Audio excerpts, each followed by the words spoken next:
यात्रा गुरु ग्राम सर्व विदित है कि वो हमारे गुरु द्रोणाचार्य का स्थान रहा है।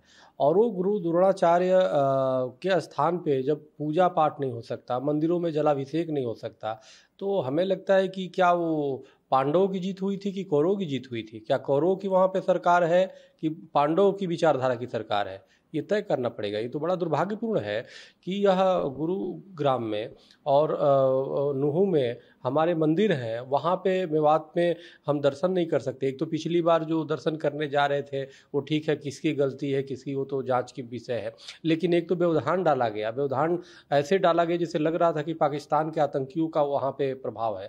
और उसके बावजूद कहाँ तक उनके खिलाफ कार्रवाई होना चाहिए, तो हिंदुओं की छप्पर से लेकर घरों से तोड़फाड़ किया गया, गिरफ्तारी तक हुई, जबकि हिंदू बेचारे कई मारे भी गए, उसमें कई मुस्लिम भी मरे हैं। लेकिन मूल विषय यह है कि हमारी धार्मिक यात्रा निर्विघ्न चलते रहना चाहिए। कोई पाकिस्तान में यात्रा थोड़े है, ये हरियाणा में है, ये गुरुग्राम में है, यह और वहाँ पे बीजेपी की सरकार है, केंद्र में बीजेपी की सरकार है। उसके बावजूद भी यात्रा को छोटा करने का घोषणा उन्होंने किया है, जो आयोजनकर्ता के लोग हैं सभी लोग। तो इसलिए लेकिन व्यवधान तो नहीं होना चाहिए ना, यात्रा बीच में खंडित नहीं होना चाहिए, क्योंकि खंडित यात्रा होना वो न प्रदेश के लिए ठीक है, न राष्ट्र के लिए ठीक है, वो तो अपशकुन माना जाता है। इसलिए यात्रा को पूर्ण कराना सरकार की जिम्मेदारी है। और अगर सरकार नहीं कर पा रही है, बीजेपी की सरकार है, तो मैं तो विपक्षियों से निवेदन करता हूं कि विपक्षी आगे क्यों नहीं आते हैं। आखिर कांग्रेस कभी या और भी जो भी विपक्षी राजनीतिक पार्टियां हैं, क्या मुस्लिम तुष्टीकरण के लिए तो आप पैदा हुए हो? आप हिंदुओं की धार्मिक यात्रा की बात करो ना,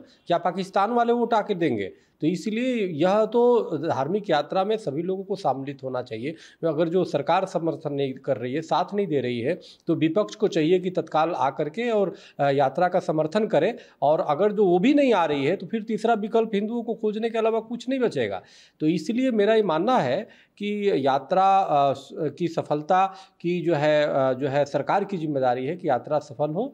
हाँ, ये अलग बात है कि वहाँ पे सुरक्षा लगाने से लेके और भी जो व्यवस्थाएं हैं वहाँ पे क्या है वो कार्य करें, उपद्रवी जो वहाँ पे थे उनके खिलाफ कार्रवाई करें। लेकिन ये यात्रा रोकना सरकार है किस लिए? तो ये बड़ा निंदनीय है, बहुत दुखद है।